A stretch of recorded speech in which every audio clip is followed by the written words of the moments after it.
Hi friends, आप लोग कैसन बानी। हमरा आशा बा कि आप लोग स्वस्थ होके मस्त होके। अगर हमरा चैनल पे नया बानी तो चैनल के सब्सक्राइब जरूर करम। डोलिया जेले चला वृंदावन में हो, जहाँ कोई ना हमार। डोलिया जेले चला वृंदावन में हो, जहाँ कोई ना हमार। डोलिया के बांस धैले पापा रोई हो, एही में दिया हमार। तड़पी के बोले ले कवन दुल्हा हो, कैसन दिया तोहर।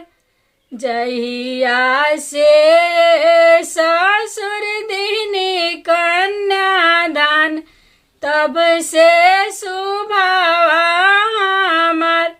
डोलिया जेले चला वृंदावन में हो, जहाँ कोई ना हमार। डोलिया के बांस धैले भैया रोई हो, एही में दीदिया हमार। तड़पी के बोले ले कवन दुल्हा हो, कैसन दीदिया तोहर।